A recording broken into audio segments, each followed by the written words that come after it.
Easy Bangla প্রথম পত্রের পক্ষ থেকে আমি তো সাকিব। এতদূর চলে আসছেন তার মানে আপনার পুরো টপিকটা পড়া শেষ আল্লাহর রহমতে। নবম দশম শ্রেণীর উপেক্ষিত শক্তির উদ্বোধন নিয়ে আলাপ করতেছিলাম। আমরা গল্পটার মূল ভাব পড়ছি, আমরা শব্দার্থ জানছি, কবি পরিচিতি জানছি, সেই ধারাবাহিকতায় আমরা জানতেছি সৃজনশীল প্রশ্ন উত্তর, সেটাও শেষ। এইবার যেটা না জানলেই না, আমাদের কিছু ইম্পর্টেন্ট জ্ঞানমূলক এবং অনুধাবনের আলোচনা, কি কি ইম্পর্টেন্ট জ্ঞানমূলক আছে সেইটা আমরা একটু দেখব। ওকে স্যার, আমরা এখন মূলত জ্ঞানমূলক নিয়ে আলাপ করব এবং খুব বেশি দীর্ঘ ব্যাখ্যায় যাব না। যেটার ব্যাখ্যা না দিলেই না সেখানে একটু দীর্ঘ ব্যাখ্যা দিব স্যার। ক্লিয়ার? জ্ঞানমূলক উত্তরটা তো এক কথায় উত্তর, কিন্তু ব্যাখ্যাটা এই জন্যই মাঝে মাঝে দরকার হয়ে যায় যাতে আপনি এক কথায় উত্তরটা দিবেন সেটা বুঝে মনে রাখতে সুবিধা হয়। আচ্ছা স্যার, কথা না বাড়াই, আমাদের জ্ঞানমূলক প্রশ্ন উত্তরটা শুরু করে দিই। আমাদের 20টা জ্ঞানমূলক প্রশ্ন আছে, আমরা দেখি কি কি আছে। এক, তথাকথিত ছোট লোক সম্প্রদায় কাজ করতে না পারার কারণ কি? তথাকথিত ছোট লোক সম্প্রদায় কাজ করতে না পারার সবচেয়ে বড় কারণ হচ্ছে কি স্যার? ভদ্র সম্প্রদায়ের অত্যাচার। যেটা একদম বইয়ের লাইন, একদম শুরুর দিককার লাইন, যে ছোট লোক সম্প্রদায় মন থেকে যে কোনো কাজ করতে পারে না আমার রাষ্ট্র বা দেশের জন্য, তার কারণ কি? আমরা ওদেরকে তুচ্ছ করে রাখি, আমরা ওদেরকে ডিমোটিভেটেড করি। আমি আগেও উদাহরণ দিয়ে বলছি স্যার, আমরা ওদের সাথে বিহেভিয়ারে, কথায় বার্তায়, মানে আমি এই উদাহরণটা মনে এই পড়ায় অনেকবার দিচ্ছি স্যার, আবার আগে কথা বলতেছি স্যার, যে একজন দরিদ্র লোককে যত সহজে আমি তুই তুমি বলতে পারি, একজন ধনী লোককে আমি বলতে পারি না। এই আচরণগুলো ওকে কী করে স্যার? ওকে আমাদের থেকে দূরে ঠেলে দেয়, এবং এই কারণে ও আমাদের জন্য কোনো কাজ করে না বা সমাজ বা জাতির কথাও চিন্তা করতে পারে না, চায়ও না। Clear sir? চমৎকার।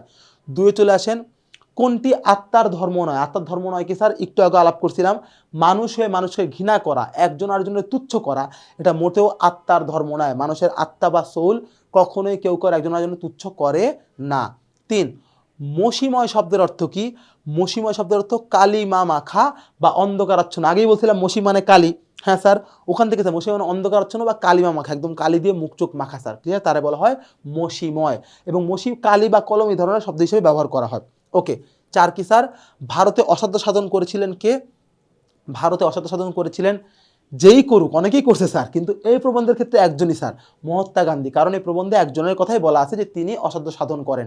আবার বলি, জ্ঞানমূলক হুবহু বইয়ের উত্তর করতে হয় স্যার, নিজের মন গড়া উত্তর করা যাবে না। আপনার মনে হলো স্যার ভারত তো অসাধ্য সাধন করতে বিরাট কোহলি, আপনার মনে হইলো, হইতেই পারে স্যার, কিন্তু ওটা আপনি লিখতে পারবেন না, কারণ বইতে বলা মহাত্মা গান্ধীর কথা, মহাত্মা গান্ধী এই জায়গার আলাপের উত্তর।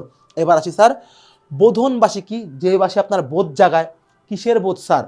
অন্যায়ের বিরুদ্ধে, বৈষম্যের বিরুদ্ধে একটা সমতার বোধ জাগায়, তাকে বলা হয় বোধনবাসী। Clear sir? আসেন 6 নাম্বার, তথাকথিত ছোট লোকের অন্তর কেমন? বইয়ের লাইন, তথাকথিত ছোট লোকের অন্তর কাচের ন্যায় স্বচ্ছ।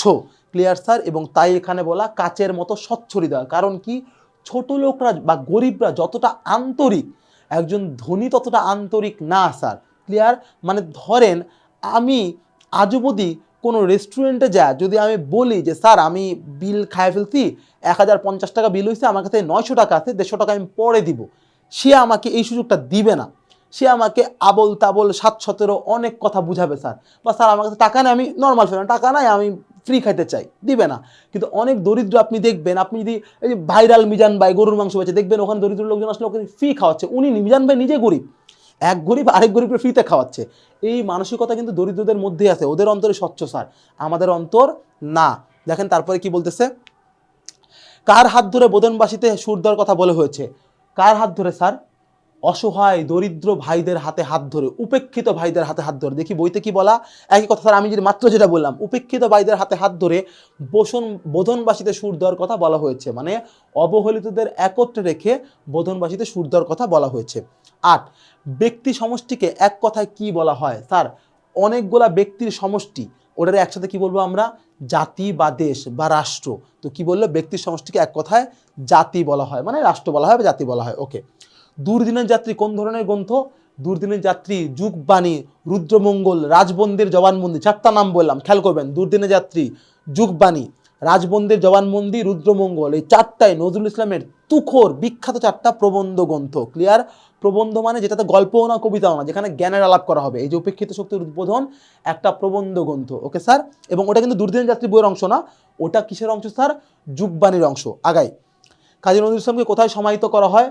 কাজী নজরুল ইসলামকে ঢাকা বিশ্ববিদ্যালয়ের যে সেন্ট্রাল মসজিদ তার পাশে সমাহিত করা হয়, অর্থাৎ হাদি সাহেবের পাশে কাজী নজরুল ইসলাম সাহেব ঘুমায় আছেন।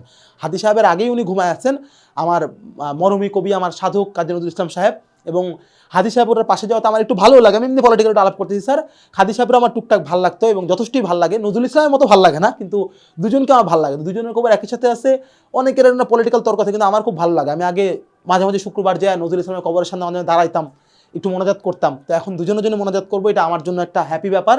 এবং আপনারাও স্যার যারা জ্ঞানী মানুষ, যারা ন্যায়ের জন্য কথা বলে, তাদের প্রতি ভালোবাসা প্রদর্শন করবেন। এটা আপনাদের মন মানসিকতাকে বড় করতে সাহায্য করবে।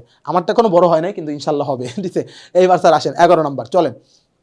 উপেক্ষিত শক্তির উদ্বোধন এ প্রবন্ধকারের কোন মানসিকতা ফুটে উঠেছে স্যার? এখানে কোন মানসিকতা ফুটে উঠছে? কি বললাম? ন্যায় বিচার, সাম্যবাদ, সমতার কথা, গরিব দুনিয়া এক ভাই, সেই দিকটা এখানে সাম্যবাদের মানসিকতা এখানে ফুটে উঠছে। Clear sir? এবার আসেন 12। আমরা কত আনা শক্তিকে উপেক্ষা করে আসছি স্যার? আমরা আমাদের প্রায় 10 আনা শক্তিকে, আমাদের মেইন যেই শক্তি ম্যাক্সিমাম মানে 16 আনা মানে 100%, 10 আনা মানে প্রায় 60 থেকে 70%, আমাদের 60% শক্তি, 10 আনা শক্তিকে আমরা উপেক্ষা বা অবহেলা করে আসছি। Clear sir? যুগবাণী কোন জাতীয় গ্রন্থ? একটু আগে বললাম দুর্দিনের যাত্রী, যুগবাণী, রুদ্রমঙ্গল, রাজবন্দী, জবানবন্দি, চারটাই স্যার কি স্যার? প্রবন্ধ গ্রন্থ।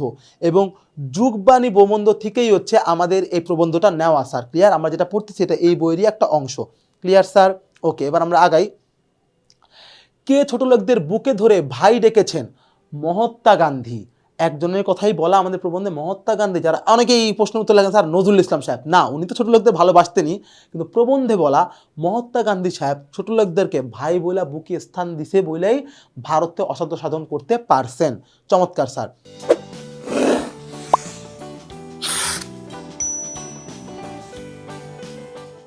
তো স্যারেরা যেটা বলতেছিলাম, এখন দেখেন 15 নম্বর প্রশ্ন। ভদ্র সমাজ জাতিকে উন্নতি করবার আশা কিসে শেষ হয়ে যায়?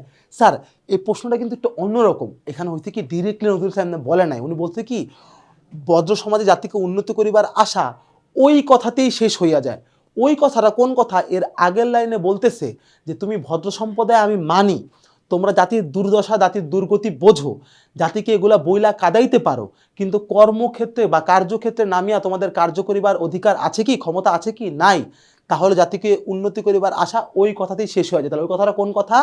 কর্মক্ষেত্রে নেমে ভদ্র সমাজের কাজ করার ক্ষমতা নাই, সরাসরি কর্মক্ষেত্রে নেমে কাজ করার ক্ষমতা নেই, তারা খালি প্ল্যান দিতে পারে, এই কথাতেই জাতির উন্নতির আশা শেষ হয়ে যায়। Clear sir? তারা যে সমাজেই মানুষের মতো নেমে কাজ করতে পারবে না, সেখানেই জাতির উন্নতির আশা সমাপ্ত পরিণত হয়। Clear sir? খুবই অদ্ভুত এবং ব্যতিক্রমী একটা প্রশ্ন, খেয়াল রাখবেন। 16 নাম্বার। কি করলে 100 বছরের চেষ্টার কাজ একদিনে সম্পন্ন হবে? জনগণের শক্তির উন্মেষ ঘটাতে পারলে 100 বছরের চেষ্টার কাজ একদিনে সম্পন্ন হয়ে যাবে। এরপরেই বলতে, তুমি যদি একবার তাদেরকে ভাই বলে কোল দিতে পারো, তাহলে দেখবা যেই কাজ তোমরা 100 বছরে করতে পারো না, সেটা একদিনেই হয়ে যাচ্ছে। ক্লিয়ার? অর্থাৎ জনগণের শক্তির উন্মেষ বা দরিদ্র শ্রেণীর উন্মেষ ঘটাতে পারলেই 100 দিনের কাজ একদিনে শেষ হয়ে যাবে। চমৎকার। কার আহ্বানে জাতিভেদ ছিল না? মহাত্মা গান্ধীর আহ্বানে। বললাম তো একজন লোকের নামই নজরুল বলছে এই প্রবন্ধের মধ্যে, তাই সব জায়গায় মহাত্মা গান্ধী। মহাত্মা গান্ধীর আহ্বান মানে ডাকা, তার ডাকে কোনো জাতিভেদ ছিল না, কোনো সমাজভেদ ছিল না, কোনো অর্থনৈতিক ভেদাভেদ ছিল না, তিনি সবাইকে একই চোখে একই মন নিয়ে ডাকছে। Clear sir? আসেন 18 নাম্বার। কাদের চণ্ডাল বলা হয়? চণ্ডাল কারা স্যার? হিন্দু ধর্মের সবচেয়ে নিচু জাত যারা, যারা সাদা বাংলায় বলতে নিম্নবর্গের লোক আছে, মানে শূদ্র, নমশূদ্র, এই গোত্রে যারা, তাদেরকে বলা হয় চণ্ডাল। এটা আসলে মূলত কোন বেশ আপনাদেরকে একটু বলি, আমরা 19 নম্বরে যাচ্ছি, যেতে বলতেছি স্যার। চণ্ডালরা মূলত শ্মশান ঘাটে কাজ করে। মানে আমি এই জিনিসটা সবসময় যে শ্মশান ঘাটে এই কাজই করে তা না, কিন্তু আমি এই জিনিসটা কুষ্টিয়া বেশ কিছুদিন ছিলাম, একটা কারণেই ছিলাম আর কি, খোকসার ওইদিকে একতারপুর ছিলাম, আমার একটা ছোটো বোন আছে খুব ক্লোজ, তার বাড়িতে ছিলাম আর কি, মানে আমার আপন ছোটো বোন না, ভারতীয় ছোটো বোন। তো ওই সময় লালনের আখড়ায় আমি ভরপুর, মানে আমার যাতায়াত ছিল, লালনের ফকির প্রকৃতি আমার একটা মুগ্ধতা ছিল, এখনও আছে, নাই যে তা না। এবং লালনের আখড়ার অপোজিটে, ছাউরিয়ার অপোজিটে রবীন্দ্রনাথের কুঠি বাড়ি, তার প্রতি আমার একটা মুগ্ধতা আছে। তো এই ওখানে যাতায়াত হইতো, তো আখড়ার পাশে সামনে একটা শ্মশান ঘাট ছিল, ওইখানে আমার চণ্ডালদের সাথে পরিচিত হয়। তো চণ্ডালদের আমি কী দেখতে পাইছি ওখানে সেটা আমি বলতেছি। এরা হচ্ছে শ্মশানঘাটে কী কাজ করে স্যার? একটা লাশ পুরাইতে হিন্দু ধর্মাবলম্বীদের প্রচুর পরিমাণে কাঠ দরকার, প্রচুর উপকরণ দরকার স্যার। ক্লিয়ার? তারপরও স্যার কিছু কিছু হাড়, যেমন কপালের এই হাড়টা, তারপর আমাদের হাঁটুর যেই হাড়টা, বা আমাদের টাকনু বলে যে পোর্শনটা, ওই হাড়গুলো অনেক টাফ স্যার, ওগুলা নর্মালি আগুনে পোড়ে না। তো চণ্ডালরা করে কি স্যার, ভারী একটা কাঠ দিয়ে যখন আগুন অনেকখানি পুরানো হয়, এটাকে একটু বাড়ি দিয়ে এটাকে ভাঙে, ফাটায়, যাতে পুড়তে সুবিধা হয় স্যার। ক্লিয়ার? শুনতে বিভৎস লাগলো স্যার, কাজটা এরকমই স্যার। ক্লিয়ার? এবং এর বিনিময়ে তারা যেহেতু পুরাইতে সাহায্য করে, লাস্টের আগুন টাগুন দেয়, যেন ছাইগুলো একটা কৌটায় ভরে প্যাক করে ফ্যামিলির কাছে ফেরত দেয়, এই কাজটা তাদের, তার বিনিময়ে তারা টুকটাক টাকা পয়সা পায়, ও দিয়েই তারা চলে। ক্লিয়ার? তো সবচেয়ে নিম্ন পেশা হিসাবে এখানে ধরা হয় হিন্দু ধর্মের মধ্যে আর কি। তো কবি বলল চণ্ডাল বলতে কারা? চণ্ডাল যারা নমশূদ্র হিন্দু ধর্মের, যারা শ্মশান ঘাটে মরা পোড়ানোর কাজ করে। Clear sir? এবার আসেন 19 নাম্বার। বিশ্বের বুকে মর্যাদাবান রাষ্ট্র করতে প্রতিটি দেশের মনীষীগণ কি করে গেছেন স্যার? পৃথিবীর বুকে একটা মর্যাদাবান রাষ্ট্র করতে হলে কী করছেন স্যার? উপেক্ষিতদের, যারা দুর্বল যারা, তাদেরকে এক করে নিছেন আর কি। ক্লিয়ার? এবং এক করার জন্য আমরণ সংগ্রাম করে গেছেন। Clear sir? মনীষীগণ তাদেরকে এক করার জন্য আমরণ সংগ্রাম করছেন। Okay sir? এবং তাদের সংগ্রামের ফলেই তারা জয়ী হইতে পারছেন। 20 কুহেলিকা কার লেখা? কুহেলিকা, ব্যথার দান, রিক্তের বেদন। ব্যথার দান, রিক্তের বেদন এই দুইটা হচ্ছে মূলত স্যার শিউলিমালা, ব্যথার দান, রিক্তের বেদন এগুলো গল্পগ্রন্থ। কিন্তু কুহেলিকা, মৃত্যু ক্ষুধা এগুলো হচ্ছে রবীন্দ্রনাথ ঠাকুর, নজরুল ইসলাম, সরি স্যার খুবই ভুল বললাম, রবীন্দ্রনাথ ঠাকুর তো মোটেও না, কবিগুরুর না, নজরুল ইসলাম সাহেব, বিদ্রোহী কবি নজরুল ইসলাম সাহেবের বিখ্যাত উপন্যাসের বই হচ্ছে কুহেলিকা এবং মৃত্যু ক্ষুধা। Clear sir? এই কথাটা বলতে যে আমি এতবার জড়াই গেলাম আমি নিজে অবাক হইলাম, কারণ এই কুহেলিকা বইটাও আমার পড়া, মৃত্যু ক্ষুধা বইটাও আমার পড়া, এবং দুইটাই নজরুল ইসলাম সাহেবের খুবই বিখ্যাত দুইটা উপন্যাস আর কি। যাই হোক স্যার, এটা নজরুল ইসলাম সাহেবের লেখা, লেখেন এটা কী ধরনের বই, এটা একটা উপন্যাস স্যার। ক্লিয়ার? আর কথা না বাড়াই, আমাদের জ্ঞানমূলক শেষ। অনেক জ্ঞান আপনারা পাইছেন, জ্ঞানটা যে পাইছেন এটা বুঝতে হবে না স্যার, বোঝার বাংলা হচ্ছে অনুধাবন। আমরা এখন এই দেখেন অনুধাবন, নাকি এই যে আঙুলটা দিতেই পারতেছি না, অনুধাবন কোথায় গেল? এই যে অনুধাবন। ওকে স্যার, তাহলে আসেন আর কথা না বাড়াই, আমরা দ্রুত অনুধাবনের আলাপে চলে যাই। আল্লাহ হাফেজ।